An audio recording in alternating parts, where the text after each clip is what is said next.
Bowling గురించి మాట్లాడుకుంటే team India bowling attack, Australia bowling attack ఏది డేంజరస్గా ఉంది ప్రస్తుతానికి? ఆస్ట్రేలియా కండిషన్స్లో ఎవరు డామినేట్ చేసే అవకాశం కనిపిస్తాం? అంటే ఆస్ట్రేలియాకి ఇక్కడ కొంత ఎడ్జ్ కనిపిస్తుంది ఫర్ 2 రీజన్స్. ఒకటి ఏంటంటే ఎక్స్పీరియన్స్. మీరు ఆ నలుగురు తీసుకోండి, కమిన్స్ కానీ, Starc, Hazlewood and Nathan Lyon, tons of experience ఉంది. అది హోమ్ కండిషన్స్లో ఆడుతున్నారు, అది నెంబర్ 1. రెండోది ఏంటంటే మనం అనుకున్నట్టుగా వాళ్ళ ఎక్స్ట్రా హైట్, ఓకే, అది extra ice and familiarity with the conditions, అవన్నీ వాళ్ళకి హెల్ప్ఫుల్గా ఉంటాయి. మన వాళ్ళు తీసుకుంటే ఏంటంటే బుమ్రా తప్ప మిగతా వాళ్ళకి పెద్ద ఎక్స్పీరియన్స్ లేదు. బుమ్రా ఐ థింక్ ఇది 3rd టూర్ ఎంతో ఆస్ట్రేలియాలో, సో అతనికి సఫిషియంట్ ఎక్స్పీరియన్స్. మిగతా వాళ్ళందరూ కొత్తగా ఉన్నారు. బట్ ఒకటేంటంటే ఫ్రెష్నెస్, ఎనర్జీ. మన దగ్గర ఆ ఫ్రెష్నెస్ తీసుకొచ్చే ఫాస్ట్ బౌలింగ్ ఏంటంటే మీకు ఎనర్జీ కావాలి, ఆ ఫ్రెష్నెస్ కావాలి, ఫ్రెష్ లెగ్స్ ఎప్పుడు కూడా చాలా. సో ఆ రకంగా మనకు కొంత హెల్ప్ ఉంది. మీరు అదే ఆస్ట్రేలియా తీసుకుంటే వాళ్ళు ముగ్గురు fast bowlers, they are above 30. ముగ్గురు కూడా వాళ్ళ లేటర్ పార్ట్ ఆఫ్ కెరీర్లో ఉన్నారు. ఖచ్చితంగా ఏజింగ్ పేస్ అటాక్. ఈవెన్ వాళ్ళ 4th సీమర్గా ఉన్న స్కాట్ బోలాండ్ కూడా, అతను కూడా 35 ఎంతో, అతను కూడా ఏజ్ చాలా ఎక్కువ ఉంది. సో వాళ్ళ bowling attack is ageing face attack. మనది ఏంటంటే ఆ ఎక్స్ట్రా విగర్, ఆ యంగ్ పేస్ అటాక్ ఉంది కాబట్టి అది మనకు కొంతవరకు. బట్ ఎక్స్పీరియన్స్ తీసుకుంటే మాత్రం మనం చాలా టోటల్ ఎక్స్పీరియన్స్లో చాలా. నేను అక్కడ ఒక మీమ్స్ వస్తాయి, దాంట్లో చూశాను. ఈ మన బౌలింగ్ అటాక్లో ఉన్న 6 మంది కలిపి చూస్తే, ఇంక్లూడింగ్ నితీష్ రెడ్డి చూస్తే, వీళ్ళందరూ తీసుకున్న వికెట్ల కంటే వాళ్ళు ఒక్కొక్కరు ఎక్కువ వికెట్లు తీసుకున్నారు. హ్యాజల్వుడ్ కానీ, కమిన్స్ కానీ, స్టార్క్ కానీ. సో అంత డిఫరెన్స్ ఉంది. ఓకే, 5 టెస్ట్ మ్యాచ్ జరిగే వేదికలు చూసుకుంటే సార్, పెర్త్, అడిలైడ్, అలాగే బ్రిస్బేన్, సిడ్నీ, అలాగే ఇంకా మెల్బోర్న్. ఈ 5 ఆస్ట్రేలియాకే పూర్తిగా వాళ్ళకే అనుకూలంగా ఉంటాయా, లేదా మనకు అనుకూలంగా ఉండే పిచ్చులు ఉన్నాయా? ఎలాంటి కండిషన్స్ ఉంటాయి ఇందులో? డిఫరెంట్గా ఉండేవి అన్నీ ఒకే ప్యాటర్న్లో ఉంటాయా? ఒకసారి పిచ్చుల గురించి అనాలిసిస్ చేయండి. ఈ టూర్ మనకి టఫ్ ఎందుకంటే Pasha, sir first 3 test matches కూడా మనకి చాలా చాలా టఫ్ కండిషన్స్ ఉంటాయి. పెర్త్లో చాలా ఫాస్ట్ వికెట్ ఉంటుంది అని చెప్పి మనకు ఆల్రెడీ డ్రాప్ ఇన్ పిచ్చే, కానీ ఆ పిచ్ కూడా చాలా పేస్ బౌలింగ్కి అనుకూలంగా. జనరల్లీ పెర్త్ ఎప్పుడు కూడా గతంలో వాకా స్టేడియంలో ఆడిన, ఇప్పుడు ఆప్టస్లో ఆడిన ఫాస్ట్ బౌలర్స్కి హెల్ప్ ఉంటుంది. అక్కడ సాయిల్ కండిషన్ ఏంటంటే మంచి ఎక్స్ట్రా బౌన్స్ ఉంటుంది. So first test match fast బౌలర్స్కి హెల్ప్, అది మనకి నిజంగా చాలా tough conditions. Second test match అడిలైడ్లో యూజువల్లీ అక్కడ మీకు చూస్తే ఏంటంటే Adelaide is always batting friendly conditions. Side boundaries చిన్నగా ఉంటాయి, మీకు ఈజీగా బౌండరీస్ కొట్టుకోవచ్చు. కానీ ఇప్పుడు మనం అక్కడ ఆడబోయేది pink ball test. So last time మనం 36 ఆల్ అవుట్ అయింది కూడా అక్కడే. సో పింక్ బాల్ ఏంటంటే ఎప్పుడు మూవ్ అవుతుందో తెలియదు. ఒకసారి ట్వైలైట్ జోన్ అంటారు, అంటే మనకి న్యాచురల్ లైట్ ఫేడ్ అవుట్ అయ్యి ఈ లైట్స్ ఆన్ అయిన టైంలో, ఆ టైంలో ball will start swinging like anything. So కొన్ని ఆ పింక్ బాల్ ఏంటంటే యూజువల్గా దాంట్లో మామూలు బాల్ కంటే ఎక్కువ స్వింగ్ ఉంటుంది. ఎందుకంటే దాని మీద ఆ లక్క అంటారు కదా, అది ఎక్కువ కోటింగ్ ఎక్కువ ఉంటుంది. సో అది ఆ షైన్ ఎక్కువ ఉండి అది ఎక్కువ స్వింగ్ అవుతుంది. So pink ball test also is a danger for us. Last time మనకి ఆ 36 ఆల్ అవుట్ అక్కడే అయింది, అడిలైడ్లోనే, పింక్ బాల్ టెస్ట్లోనే. అండ్ థర్డ్ టెస్ట్ మ్యాచ్ బ్రిస్బేన్లో లాస్ట్ టైం మనం గెలిచాం, కానీ ఆస్ట్రేలియాని 50 ఏళ్ళ తర్వాత ఎప్పుడో మనం ఆస్ట్రేలియాకి అక్కడ ఓటమే లేని పరిస్థితి. అది గాబాకి ఘమండ్ అంటారే, ఘమండ్ టూటా అని చెప్పి అన్నట్టు, ఆ ఘమండ్ ఈ కారణం ఏంటంటే అది కూడా చాలా చాలా పేసీ వికెట్, చాలా ఫాస్ట్ బౌలర్స్కి అనుకూలించేది. సో మనకి ఫస్ట్ 3 టెస్ట్ మ్యాచెస్ చాలా చాలా టఫ్ టెస్ట్ మ్యాచెస్ ఉన్నాయి. లాస్ట్ 2 ఏంటంటే మనకి అనుకూలమైన కండిషన్. మెల్బోర్న్లో మనం ఎక్కువ టెస్ట్ మ్యాచ్లు గెలిచాం, సిడ్నీలో కూడా యూజువలీ మనకి బెటర్ బ్యాటింగ్ కండిషన్స్ ఉంటాయి. సో ఏంటంటే మనం ఈ 3 టెస్టులు దాటుకోగా చాలా పెద్ద ఛాలెంజ్గా మనకి కనిపిస్తుంది. విరాట్ కోహ్లీ సరే ఇప్పుడు అంత పెద్ద మంచి ఫామ్లో లేకపోయినా సార్, ఆస్ట్రేలియాలో తనకున్న ట్రాక్ రికార్డ్ చూసుకున్నా, ఆస్ట్రేలియాలో అంటే తను ఆడిన విధానం చూసుకున్నా కూడా వాళ్ళ ఖచ్చితంగా ఆస్ట్రేలియాకి విరాట్ కోహ్లీ ఒక థ్రెట్టే. సో ఆస్ట్రేలియా విరాట్ కోహ్లీ గురించి ఎలాంటి స్ట్రాటజీ వస్తుంది సార్? మీరు అక్కడి నుంచి వస్తున్న న్యూస్ చూసి ఉంటారు, అన్ని అక్కడ ఉన్న న్యూస్ పేపర్స్లో అన్నిట్లో కూడా విరాట్ కోహ్లీ బొమ్మ పెట్టి విరాట్ కోహ్లీ గురించే మాట్లాడతారు. కెప్టెన్ గురించి కానీ ఎవరి గురించి మాట్లాడలేదు. ఈవెన్ రిషబ్ పంత్ అంత బాగా పర్ఫామ్ చేసిన లాస్ట్ టూర్లో రిషబ్ పంత్ కంటే కూడా విరాట్ కోహ్లీ గురించే వాళ్ళు ఎక్కువ మాట్లాడుతున్నారు, విరాట్ కోహ్లీ గురించే భయపడుతున్నారు. మీరు చెప్పినట్టుగా అతనికి రికార్డ్ అడిలైడ్లో అతనికి I think he has 3 or 4 hundreds in Adelaide. చాలా మంచి లక్కీ గ్రౌండ్ అది, హ్యాపీ హంటింగ్ గ్రౌండ్ అది. అతన్ని మనం ఇందాక చెప్పుకున్నట్టుగా అతని స్టైల్ ఆఫ్ ప్లేకి అక్కడ పిచెస్ బాగా సూట్ అవుతాయి. సో ఈ always does well in Australia. So అదే మనకి హోప్ ఏంటంటే విరాట్ కోహ్లీ ఫామ్లోకి వస్తాడు. Shubman Gill first test match అయితే ఆడట్లేదు, కానీ లాస్ట్ టూర్లో అతను చాలా మంచి ఇన్నింగ్స్ ఆడాడు, ముఖ్యంగా గాబా టెస్ట్లో మంచి ఇన్నింగ్స్ ఆడాడు. అతనికి కూడా అతని స్టైల్ ఆఫ్ ప్లే కూడా ఆ బౌన్సీ ట్రాక్స్ బాగా సూట్ అవుతాయి. సో మనకి అందరికీ అదే హోప్స్ ఉన్నాయి. మనకి ఇప్పుడు న్యూజిలాండ్తో ఘోరంగా ఓడిపోయినప్పటికి కూడా ఆస్ట్రేలియాలో మన ప్లేయర్స్ ఎప్పుడు కూడా they are more comfortable. Last 2 times మనం అక్కడ గెలిచాం. సో ఐ థింక్ ఈసారి బెటర్గా ఆడతారు మన వాళ్ళని చెప్పి విరాట్ కోహ్లీనే కాదు మిగతా వాళ్ళు కూడా. విరాట్ కోహ్లీ కూడా ఛాలెంజ్ ఇది, చాలా పెద్ద ఛాలెంజ్. ఎందుకంటే అతన్ని ఆల్మోస్ట్ రైట్ ఆఫ్ చేసే పరిస్థితి.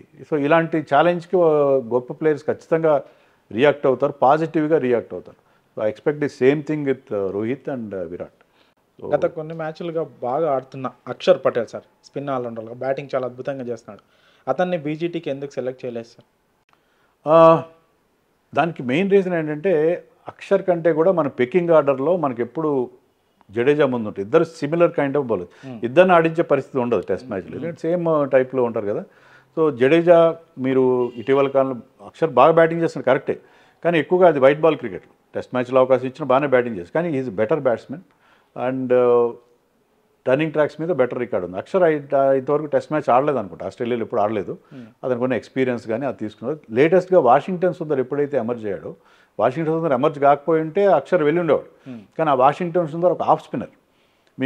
మీకు అక్కడ చూస్తే ఏంటంటే ట్రావిస్ హెడ్ కానీ, ఉస్మాన్ ఖవాజా, అలెక్స్ క్యారీ, వీళ్ళందరూ లెఫ్ట్ హ్యాండర్స్ ఉన్నారు ఆ టీంలో. సో లెఫ్ట్ హ్యాండర్స్కి అగేన్స్ట్గా ఒక ఆఫ్ స్పిన్నింగ్ ఆల్రౌండర్ ఉంటే బాగుంటుంది అని అతన్ని సెలెక్ట్ చేసినట్టుగా ఉన్నారు. మరి అశ్విన్ కూడా సేమ్ కదని మీరు అనొచ్చు. నా దృష్టిలో ఏంటంటే నేను అనుకోవడం, if I'm not wrong, I'm not against Ashwin must have played is lost test match అనుకుంటున్నాను. ఎందుకంటే హోమ్ టెస్ట్ సిరీస్లోనే అతను పెద్దగా ఇంప్రెసివ్గా చేయలేదు. ఆస్ట్రేలియాలో మన స్పిన్నర్స్ ఎవరు కూడా పెద్దగా షైన్ కాలేదు, ఎప్పుడు షైన్ కాలేదు. అలాంటప్పుడు అశ్విన్ కంటే కూడా Washington is a better batsmen, left hander. So ఒకవేళ మీరు ఇద్దరు స్పిన్నర్స్ ఆడించాలనుకున్నా, లేకపోతే జడేజాని పక్కన పెట్టాలనుకున్నా, your first choice happens to be Washington, not Ashwin. So Ashwin టూర్కి అయితే తీసుకెళ్లారు, అతను ఉన్న ఎక్స్పీరియన్స్తో అది తీసుకెళ్లారు, కానీ అక్కడ అతను టెస్ట్ మ్యాచ్లో ఆడతాడని నాకైతే నమ్మకం లేదు. ఒకవేళ ఆడించిన చివరిలో ఏమైనా లాస్ట్ చెప్పలేము మనం, ఎందుకంటే ఇద్దరు స్పిన్నర్స్ ఆడించాలన్నప్పుడు అశ్విన్ ఈజ్ ఎ చాయిస్. కానీ ఎప్పుడు కూడా మీరు ఫస్ట్ ప్రిఫరెన్స్ ఎవరికి ఇస్తారంటే జడేజా వాషింగ్టన్కి ఇస్తారు. ఓకే, రుతురాజ్ గైక్వాడ్కి అన్యాయం జరుగుతుంది అనే బస్ బాగా వినిపిస్తుంది. గతంలో సంజు శాంసన్ విషయంలో వినిపించినంతగా వినిపిస్తూ ఉంది. అభిమన్యు ఈశ్వరన్ని కూడా తీసుకున్నారు, రుతురాజ్ గైక్వాడ్కి మాత్రం ఛాన్స్ ఇవ్వట్లేదు అని. దాన్ని ఎలా చూడాలి సార్? ఇది అంతా సోషల్ మీడియా క్యాంపెయిన్, ఇది సోషల్ మీడియా హంగామా ఇది. సరే, రుతురాజ్ గైక్వాడ్ కూడా ఖచ్చితంగా అతని టెస్ట్ మ్యాచ్లు, అందుకనే అతన్ని మనం ఇక్కడ కూడా ఆడించలేదు, వేరే ఫార్మాట్స్లో ఆడించకుండా ఇండియాకి పంపించారు, బాగానే ఉంది. ప్రాబ్లం ఏంటంటే Abhimanyu Easwaran has scored more runs. Duleep trophy తీసుకోండి మీరు, అక్కడ సెంచరీలు చేశాడు. తర్వాత మొత్తం అతని ఆస్ట్రేలియా వెళ్ళే వరకు అన్ని ఆల్మోస్ట్ బోల్డ్ అని 4-5 hundreds ఉన్నాయి. సో ఆ రకంగా తీసుకుంటే ఇద్దరి మధ్య మనం చూసినప్పుడు అభిమన్యు ఈశ్వరన్ బెటర్గా పర్ఫామ్ చేశాడు. సో డొమెస్టిక్లో బాగా ఆడిన వాళ్ళకి ఇవ్వకుండా ఎలా చేస్తారు? సో ఇద్దరు కూడా టెస్ట్ మ్యాచ్ ఆడలేదు ఇంతవరకు. సో అందుకని అతనికి ప్రిఫరెన్స్ ఇవ్వడం అనేది మనం చూసాం. తర్వాత ఇండియాకి అతను క్యాప్టెన్ చేశారు, అతనికి ఇంపార్టెన్స్ ఇవ్వకుండా లేరు, క్యాప్టెన్ చేశారు. కానీ అతను అక్కడ కూడా ఇండియా తరఫున పర్ఫామ్ చేయలేదు. సో మీరు పర్ఫామ్ చేయకుండా ఆడాలనుకోండి, దేవదత్ పడిక్కల్ని టీంలో తీసుకున్నారు. టీంలో తీసుకోవడం ఇన్ ద సెన్స్ అతన్ని అక్కడ ఆస్ట్రేలియాలో కంటిన్యూ చేసి రుతురాజ్ని, సాయి సుదర్శన్ని ఇండియాకి వెనక్కి పంపించారు. దాని రీజన్ ఏంటంటే పడిక్కల్ హ్యాస్ స్కోర్డ్ రన్స్. ఆస్ట్రేలియాతో జరిగిన మ్యాచ్లో ఒక 80 చేశాడు, ఒక 30, ఒక 40 ఏమో చేశాడు. సో రన్స్ చేశాడు కాబట్టి అతను హీ ఎర్న్డ్ హిస్ ప్లేస్. కానీ మీరు రన్స్ చేయకుండా రుతురాజ్, జస్టిస్ ఫర్ రుతురాజ్ అని ట్యాగ్ లైన్ పెట్టి మనం మాట్లాడడం చాలా ఈజీ, కానీ దాన్ని జస్టిఫై చేసుకోవాలి కదా. సో దానికి నేను ఇంతకుముందు కూడా చెప్పినట్టుగా సోషల్ మీడియా ఆధారంగా సెలెక్టర్స్ టీంని సెలెక్ట్ చేయరు. ఎంత సోషల్ మీడియాలో ఎన్ని క్యాంపెయిన్స్ రన్ చేసినా కూడా సోషల్ మీడియాని బట్టి రన్ చేయరు. వాళ్ళకుండే పారామీటర్స్ వేరే ఉంటాయి. సో ఆ పారామీటర్స్ బట్టే చేస్తారు, కానీ సోషల్ మీడియా ఆధారంగా ఎప్పుడు టీమ్స్ని సెలెక్ట్ చేయరు. Okay, world test championship team India ఆడాలంటే ఈ బీజీటీలో ఎంత తేడాతో గెలవాలి? ఆ ఛాన్స్ ఉందా? 2001, 2023 2 సార్లు వరుసగా ఆడాం. హ్యాట్రిక్గా 3వ సారి కూడా ఫైనల్ ఆడాలంటే ఎంత తేడాతో గెలవాలి? ఆ పాసిబిలిటీస్ ఎంతవరకు ఉన్నాయి సార్? నేనైతే ఇప్పుడు వరల్డ్ టెస్ట్ ఛాంపియన్షిప్ బేస్ అసలు నా దృష్టి లేదు. ఇది చాలా ఇంపార్టెంట్ సిరీస్ మనకి, ఎందుకంటే మనం గతంలో 2 సార్లు గెలిచాం. వాళ్ళు కూడా చాలా రెవెంజ్ మెంటాలిటీతో ఉంటారు. సో ఇది గెలిస్తే వరల్డ్ టెస్ట్ ఛాంపియన్షిప్ మనం వెళ్తామా లేదా? మనం బహుశా 2-1తో గెలిస్తే మనకి ఛాన్స్ ఉండదేమో, 2-1తోనో 2-2తో 2-2 డ్రా చేసుకున్నా మనం ఉండదేమో. బట్ ఈ సిరీస్ ఓడిపోకుండా ఉంటే I will still feel happy.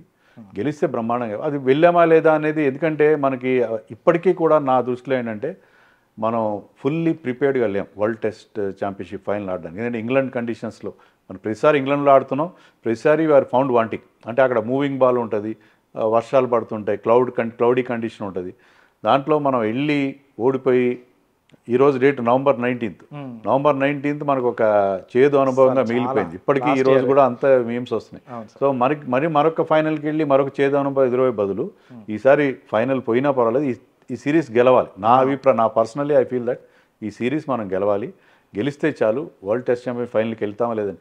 Next world test championship final ఇంగ్లాండ్లో జరగకపోవచ్చు, జరిగినా కూడా ఆ పార్టీకి మనం ఫుల్గా ఎక్విప్ అయ్యి దానికి ఆ కండిషన్స్కి తగిన టీం తయారు చేసుకుని వెళ్ళి గెలిచి వస్తే బాగుంటుంది. కానీ ప్రతిసారి ఫైనల్కి వెళ్ళాము, ఫైనల్లో ఓడిపోయామంటే లాభం లేదు కదా. ఇప్పుడు ఏ కాంపిటేటివ్ ఎగ్జామ్లో మీరు ప్రిలిమ్స్ క్లియర్ చేశారు, మెయిన్ క్లియర్ చేశారు, ఇంటర్వ్యూలో పోతే ఏం ఉపయోగం లేదు కదా.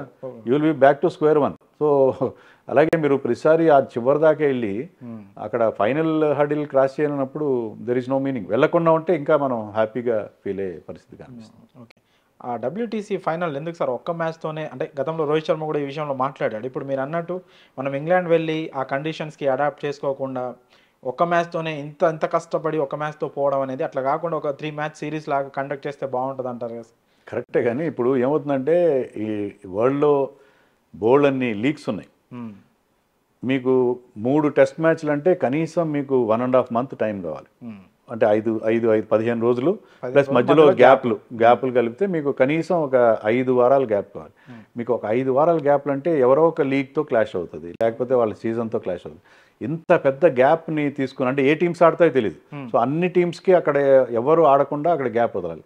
సో ప్రతి టీంకి అక్కడ ఆ టైంలో ఎలాంటి షెడ్యూల్, అంటే మీరు మామూలుగా ఈ ఫ్యూచర్ టూర్స్ ప్రోగ్రామ్ అనేది 3-4 ఏళ్ళ ముందు ఒకేసారి డిసైడ్ అవుతుంది. సో మీరు ఆ విండో, అంత పెద్ద విండో మీరు ప్రతి టీంని ఎవరు ఏ మ్యాచ్ ఆడకుండా ఆపగలిగే పరిస్థితి ఉండాలి. అది చాలా పెద్ద ఛాలెంజ్ అయిపోయింది. యాక్చువల్గా చూస్తే బెస్ట్ ఆఫ్ 3 ఉంటే అద్భుతంగా ఉంటుంది. ఒకవేళ 2 మ్యాచ్లో ఒక టీం గెలిచింది అనుకోండి, ఈ need not play the third test match. So అలా చేస్తే బాగుంటుంది. ఫ్యూచర్లో ఎప్పుడైనా మరి అలాంటి పరిస్థితి ఉంటుందేమో, let us wait and see.